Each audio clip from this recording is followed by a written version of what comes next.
Welcome to the Wealth Matters podcast, where investors come together to better understand how to build passive cash flow and create generational wealth without all the confusing mumbo-jumbo.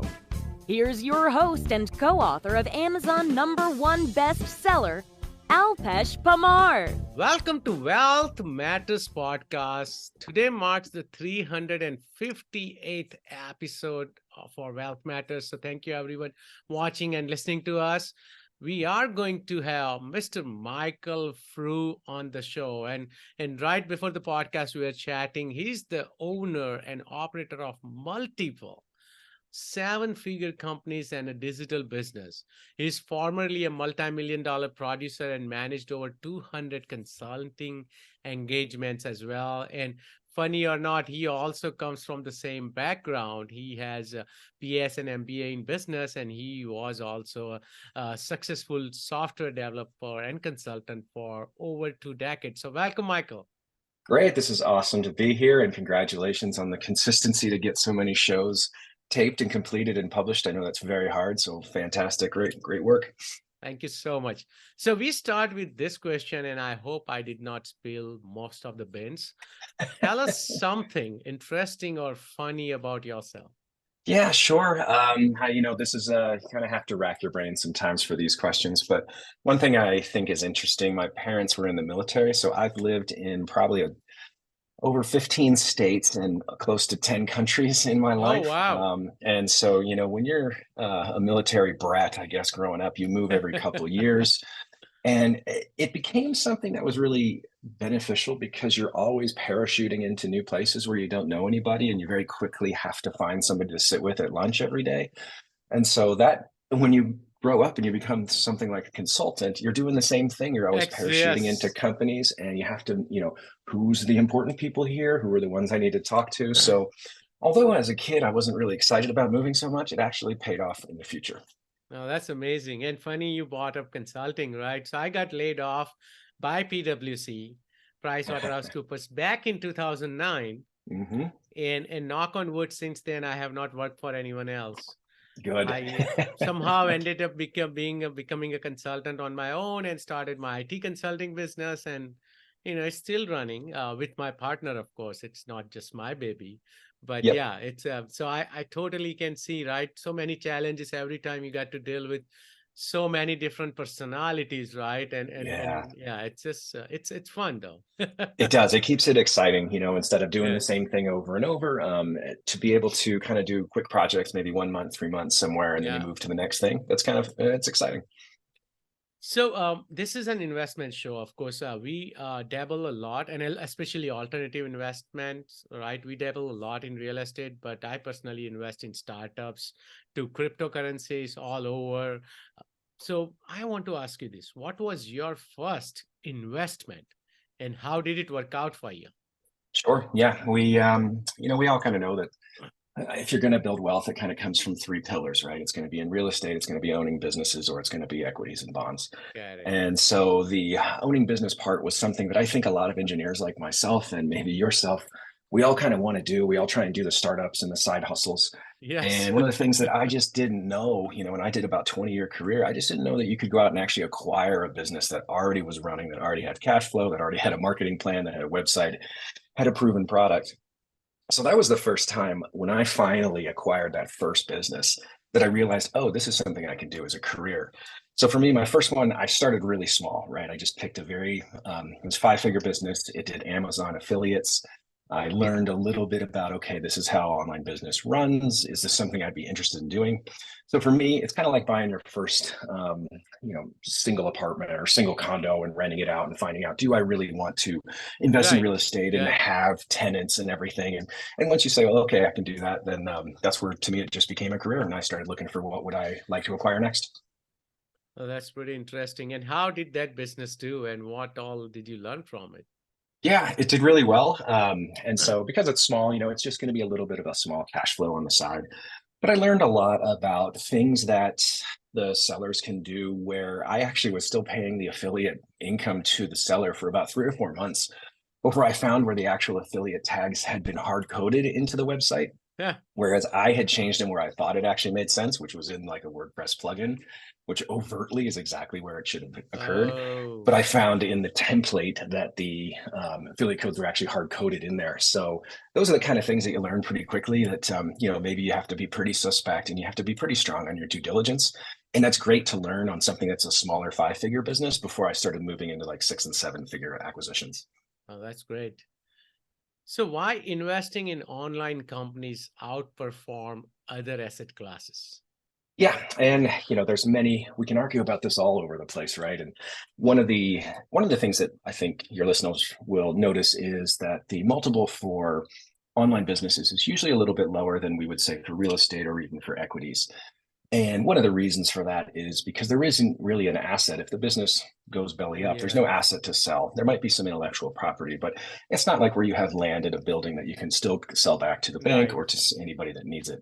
So that makes the multiples a little bit lower. As long as you're able to successfully run the business and you're acquiring companies that you do believe will last long enough to get your investment back as well as a little bit of a profit, it can be a really fantastic investment. I've been doing it now for about a decade, and it has been a great decade in the economy. Right about the time, Yes. probably around the time when you got laid off by PwC, I started looking into this as well. So I've gone through some up and downs, but none of us have actually gone through like a real recession yet. However, even through the pandemic, my companies have done perfectly well. So I'm fairly confident that they're a good investment for the short to medium term. But it's one of the reasons that I think a lot of people like to diversify into online businesses as well as real estate. This can be a great way to get that cash flow that you then use for down payments for real estate, which is going to be a little bit more stable and long term. Because I can buy something with a multiple that's going to, let's say I buy $1 million business, that means I can probably make 200 to 250,000 a year in net income because I'm only buying Right. it at 4 or 5 times. With real estate, if I'm taking that same amount of money and investing it into an actual asset, you're not going to have the same cash flow. So Right. this one's a really good way to get that cash flow that you can then put into more of a long-term investment like real estate. I agree. I agree. It's you can't just go with one strategy, and it's so Right. important to diversify, right? And real estate Yep. not only gives you cash flow, but very important tax benefits, the depreciation. Yes. And one So thing that I also did not know is that you get a lot of those benefits by doing this because these are considered assets. So you depreciate it in the same way as you do with real estate. And oh I think really? as your listeners kind of dig into more about online business acquisitions, you'll find that so much of this is like real estate. The entire acquisition process, that framework, you're doing the same things. You're talking to sellers, you're setting up due diligence, that's the same as doing inspections. A lot of the process is very much the same. So it will echo in a familiar way. Oh, and now that you brought a framework, and I know it's so difficult to finding the business, but now that we have Empire Flippers, Flippa, Investors Club, whatnot, so there are still a lot of options out there. It's not the same as before where you had to find a broker or, maybe cold call. But the difficulty is on the financing side. Right. Even before the interest rates went up, of course, now it's even harder. So, can you share your framework for financing online businesses? Sure. So financing, you're right, has really changed. We're discussing right now, it's October 2023. My last acquisition, I did a 7-figure acquisition at the start of 2022. And that entire financing package that I put together, I could not do today. And just like you said, it's all from the interest rate. So it is something that you roll with the punches as it goes along. One of the reasons that I wanted to talk to people and be on your show is to get the message out to other engineers like the two of us, but maybe 10 years earlier. So they realize that, hey, I'm also saving for a down payment with a house, but I also want to save on a down payment to buy a business. Because in the end, you are going to need some cash. Yes. The SBA now does online business Yes, I loans. found that And out while I was yes, trying to buy the business. So yes, yes, and that's a big change over the yes, last few years. So that allows a lot more people. It increases the buyer pool, and it really helps the sellers because you can get a lot more cash when you're going through the SBA. It just takes longer. So as long as you're okay with hmm that time horizon, SBA is a really good option. There are a couple companies that are doing online lending. Their rates are a little bit higher because it is a little bit of a riskier investment. One is But Bopos, but they Opos, charge yep, yeah. crazy. So I they, was yeah, It's like 17, 18%. It's very high. I put an article up on my site about how I would recommend using them. Like if you're layering in, different pieces of financing, I think they can be really strategic. It's just maybe don't use them for all of it. Use it for Right. a slice. So Bupos is out there, and yeah, there's a little bit of a creative piece to it. It gets better every year as this becomes a more mature industry. But like you said, 10 years ago, this was the Wild West. We were just figuring it, and I was buying everything just full cash or seller financing. So if you can kind of layer things down, whether it's SBA, whether you can get some seller financing, you get a small slice of Bupos, maybe get some friends and family money. That's how you can kind of start to put together that first acquisition and then use the cash flow to either acquire your next business or start looking at real estate. So can you share some numbers from your deal, the deal from, I think, January 2022? Yeah, sure. Yeah, so this was a low seven-figure acquisition. I had a partner who works with me. So, and this is going to be off the top of my head. I'm going to try and make sure I'm close to It correct. doesn't have to be exact. Yeah. We're just I trying to think, figure out the financing side, how yep. you use your framework to apply. Yeah, so I would say about 50% came from my wife invested, I invested, and then the partner invested. So that was all cash coming in on the first 50%. We did a seller finance loan for about 25%, and that was a 2-year loan that started 6 months after the acquisition, which is a nice term if you can get it, where you gotta get that cash flow going, you understand the business, and then you start paying the seller back. There are a lot of arguments that you can make that sellers should want to do seller financing instead of getting all the money up front, whether it's taxes, whether it's having cash flow for the next few years. Taxes and cash flow, both. Yep. And then the rest, I used a company called Pipe, which you can, if you already have a business that has monthly recurring revenue, they will loan you against that. So I took a 1-year loan to get another 20% from a company I had already acquired a few years ago. And then I think that last 5 to 10% is where I put the Bupos piece on top. And so I took a small piece of Bupos and I used that kind of as like maybe some operating capital if I needed it. And that was the loan I paid off first. Then I went to the Pipe loan, paid that off within the first year. And then the seller loan goes for those 2 years. So that's kind of how I put it together. And that's how I attacked to hit the highest and shortest term interest rates first. Oh, that's amazing. And how is the business doing right now? Actually, really well. So we're all still waiting for that recession that's supposed to keep coming. Yes, it's always 6 months away. And you think, and much like we had talked before the call, you're always very nervous, right, when you acquire the business, because you just don't know, you don't know what you're walking into. You're never entirely sure why the seller was selling. Maybe they know something that you don't. So it's been great to see that the business has grown. We're at least 50 to 60% more than revenue than we had when we started. That's been fantastic. And so that, you breathe a sigh of relief. So it is that up and down and that concern, that's going to be different than real estate, right? Real estate is going to be very much dictated by the environment around where you're acquiring your properties. Right. You can do forced appreciation by doing improvements and everything, but generally it's your environment that's going to affect your real estate appreciation.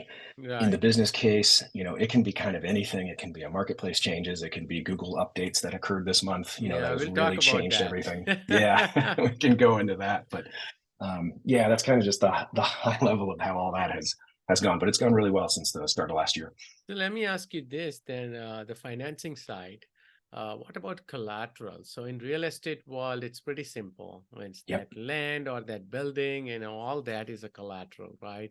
When I started looking at actually acquiring a franchise before as well, I'm, as you said, I'm always also thinking about what else can I do. And then I was talking to SBA folks, and they're like, oh yeah, you got to provide your primary house as collateral. I'm like, come on, I live in the Bay Area. I'm not going to do that. Right. Yeah. So what happens on the online business? Is that a collateral? It's the same. So they want a personal guarantee. So if you're doing the SBA, is really the only time I ever see that. Bupos is a non-binding. Right. Last I checked with them, but they don't have you sign anything. They basically own some of the shares of the business, and then they give it back to you when you pay them back. SBA, yes, they do want a personal guarantee. Now, I have never borrowed with them, so I can't really speak from firsthand knowledge. But from what I understand, and you can kind of imagine, the government doesn't typically want businesses to go out of business, so they will help and work with you if you really get in trouble. But remember, it is a floating interest rate loan. So what you got 3 years ago and that cash flow was fine, Yeah. today is very different. And so a lot of my colleagues, the SBA they help a lot with buying like Amazon businesses and FBA kind of businesses. A lot of my colleagues that are selling or operating those businesses have definitely seen an increase in their debt that they have to pay for each month. So, and I also looked into Sophie, and that would be a Yep. personal line of credit. So, what about Yeah. Pipe? Pipe, Yeah. they Pipe's pretty interesting.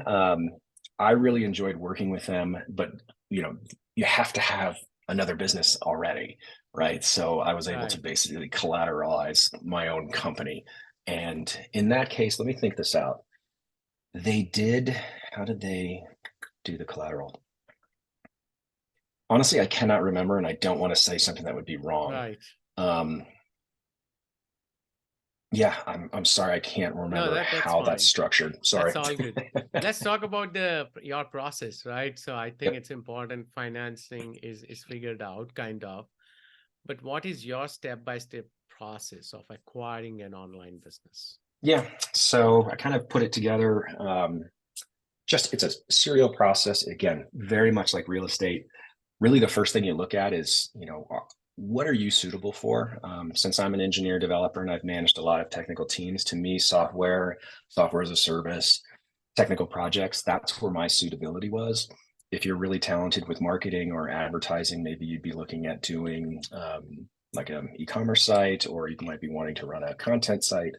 So you find kind of what that suitability for your particular skills. Then you tackle how am I going to do the financing, which we've covered a little bit, and you get that ready.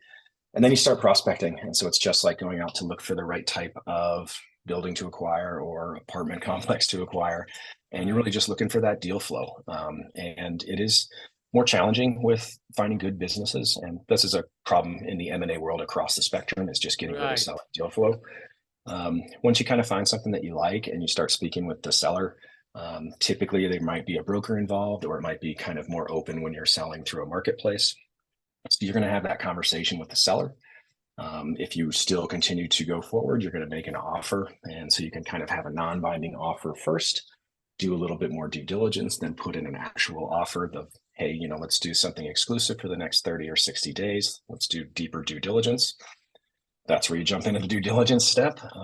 Online business is going to be a little different. It's not like I can hire an inspector where I'm doing it with the house.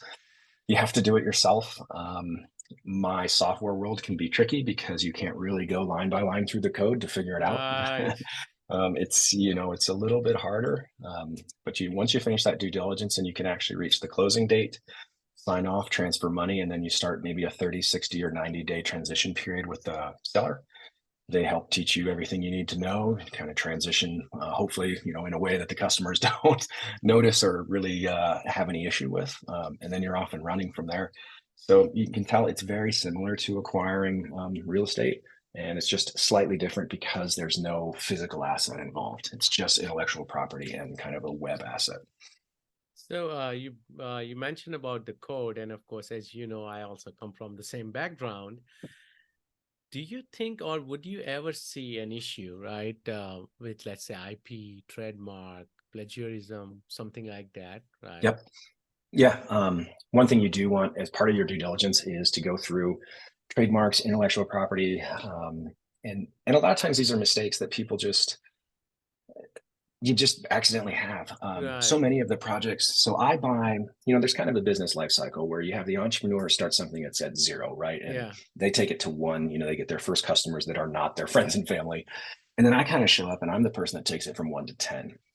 So typically the businesses I'm acquiring have had one developer or maybe a small team, and they just cared about making a product that worked. They really didn't care too much Right. about marketing. They didn't spend a lot of time filing paperwork for trademarks and everything. So you have to make sure that even if you're using open source software, that you're giving it the right credits. Right. And so it's a step in the due diligence, and you can probably assume that maybe it's not fully done. But that's my job is I try and mature the business a little bit, make it more scalable. And then I look to sell it to somebody that goes from 10 to 100, right? And where you're starting to get up into like the micro PE firms. And that's my role in here is I'm not the original entrepreneur. I'm just the operator at this point, and then I sell it to the next group. No, that's great. So what kind of online businesses do you recommend when there are lots of businesses to choose from? Yeah. FBA, affiliate, blogging, SaaS, training courses, etc. I have not mentioned this on my podcast yet, but I did tell you earlier, right, that I acquired a blogging business recently, and we'll talk about that as well in the next question. But what kind of business makes sense right now? Yeah. It really is what's suitable for you as an operator. If this is something, now, from my point of view, I decided to make this my career. It wasn't going to be my side project. So instead of doing my 40 hours in a corporate place, I wanted to do my 40 hours to myself. So what's suitable for me? Well, I'm a software person, so that's why I went into SaaS and software. But content is also perfectly good. If you're really good at logistics and you can do e-commerce sites, people kill it out there with that. So really, you have to kind of look at yourself and figure out, what do you like to do? People sometimes sell Kindle book Yes. libraries. That's another, it's almost unlimited, the different types of things that you can find. Flip is a really good one to look at. They have a good list of all the different genres that can show up. I'm constantly surprised. I think you hit the nail on the head with courses. They do require some care and some upkeep, especially if it's about technology. Yes. But that does give you that recurring revenue, Yeah. and a really good stable group that you can continue to sell towards. So it really is kind of like, what do you enjoy doing? Do you enjoy teaching? Do you like mentoring? Do you want to deal with customers? If you don't want to deal with customers, running a content site would be perfect. So it allows it to be kind of customized to what you enjoy doing. Well, thank you. So, right after I acquired my business, there's a Google helpful content update showing up, and it just crushed my business. And we are still trying to figure out what's going on, because we have not recovered. So what's going on, and how does this update affect all these different type of business, or do they only affect, let's say, blogging or affiliate, or something else? Yeah, first of all, don't feel bad. It hit everybody. Yes. there was there was I this saw global that. uproar. So yeah, it's nothing that you actually did. And so I've seen some of my colleagues' sites are coming back, but the most immediate thing that happened was a lot of the brokers and a lot of deals that were moving forward kind of came to a stop. And everybody's, you're almost going to have to revalue how much some of the Right. businesses are worth, especially if they have significant drop. I don't have any good mitigation efforts at the moment. It is definitely going to hit things like content and blogging a little bit heavier than something like let's say I've got a SaaS business, which, we're not out there. We're doing more word of mouth and kind of Right. product-led Yeah. growth instead of trying to pull in SEO. And then you could also have a sales and marketing team if you Yep. are growing, right? You don't need Yeah. SEO and Google. And I think we're all seeing, with the rise of TikTok and just so many other ways that you can now get customers. Yes. I think both Google and then all of us that are on the other side are kind of converging to this point where it's not going to be all about Google, and I don't need to use that as my main customer Right. driving acquisition funnel. And so this is kind of hitting us all over the head of like, hey, remember, stop trying to rely on us. So that, what is the long term for content sites? It's a really good question. I don't think I have the answer, and people are hopefully figuring it out. It's definitely not the end, because there's always these bumps like this. Yes, I saw Everyone that. figures it out. But yeah, that is one thing. And to go back to our earlier conversation, this is why the multiples are lower, because you can get hit by something like this. So you really want to be able to make your money back within a couple of years. Unlike something which would be real estate, where you say, hey, I'll make my money back in a decade or more. Right. It's more long term, right? Yep. So is this still a good time to acquire an online business, especially in the high interest rate environment? Yep, I personally think it's always a good time. It's an advantageous time if you have cash, because there are people that need to sell for a variety of reasons. And so if you can walk up and say, hey, I've got cash, or even, hey, I'm already pre-approved with an SBA for a loan for $1.5 million. Let's just get that paperwork going, and it takes 30 to 60, 90 days.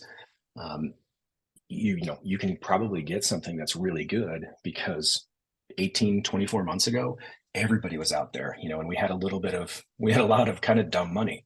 And so I was competing against people who had no track record. They just had a ton of free cash lying around, and they were really affecting multiples. So it's a little bit saner now. Yeah, oh, absolutely.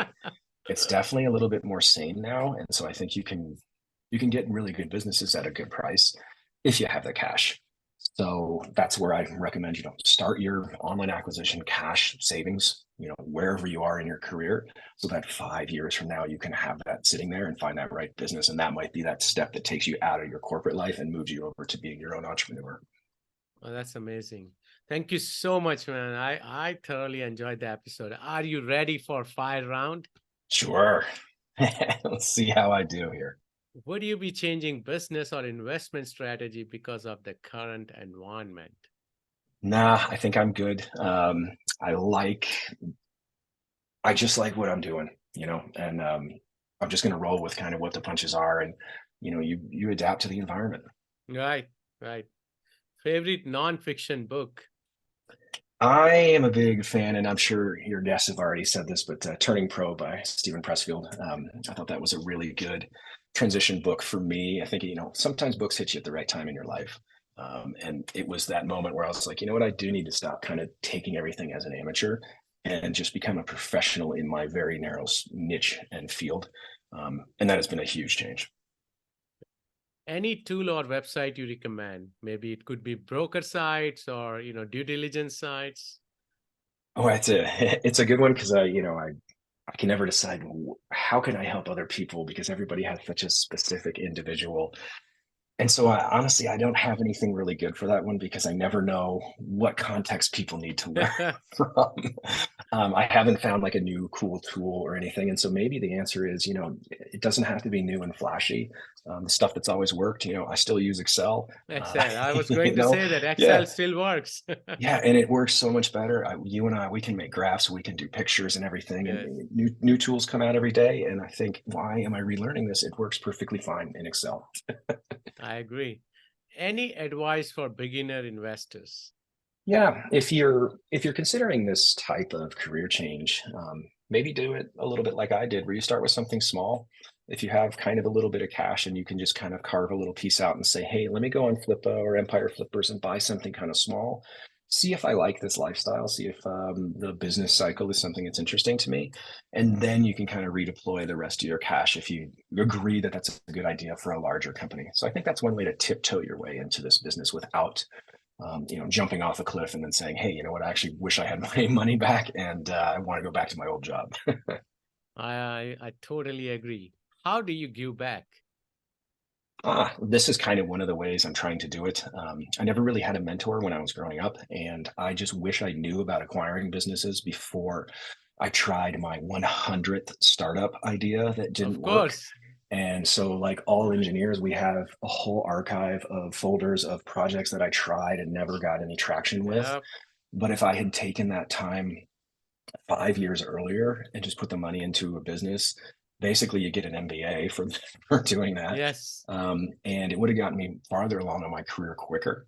So one of the ways I try and give back is just, I'm trying to get the word out there that you don't have to start your own business. You can actually acquire it. Right. How can my listeners reach out to you? Sure. Yeah. Super simple. My website is just michaelfrew.com, and I'll do a page just for this podcast. So it'll be michaelfrew.com/wealth matters. And I'll kind of touch on some of the things that we talked about here today. On there, I put out it's completely free. It's just a video course of the 4 questions I get from engineers and developers every time they hear about what do I do. Basically, people have the exact same 4 questions, kind of like what yours were. How in the world do we finance this? Why do people sell good businesses? What is a good business for me? And how do I become a buyer in this kind of world? So I try and answer all those questions. I put out a newsletter of here's kind of what's going on in my life, try and help with everything I've learned.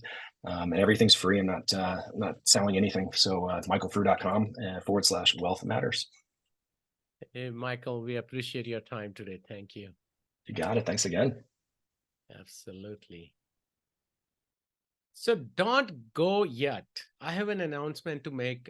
Episode number 350, I am going to, as of today, I will be stopping, not this podcast, but I'll stop interviewing guests because I'm working on something really, really cool, a book on teaching kids how to invest. It will talk about money and investing for kids. So that is my focus. So I want to direct all my energy towards that. So, and I'll start sharing updates through this podcast about mostly about the book and what's coming, as well as I'll also talk about the online business I bought. So moving forward, you'll see, I would say, episodes in less frequency and also smaller episodes, but I'll try to share what I'm working on. So thank you so much for supporting me throughout this year's 350 episodes. It's not a small thing. So I sincerely appreciate that you guys watched and listened to my show for 5 years now. Thank you so much again. Take care, everyone. Thanks for listening to the Wealth Matters podcast. If you enjoyed it, please leave us a 5-star rating on iTunes so others can enjoy the show too. Have a great week and happy investing!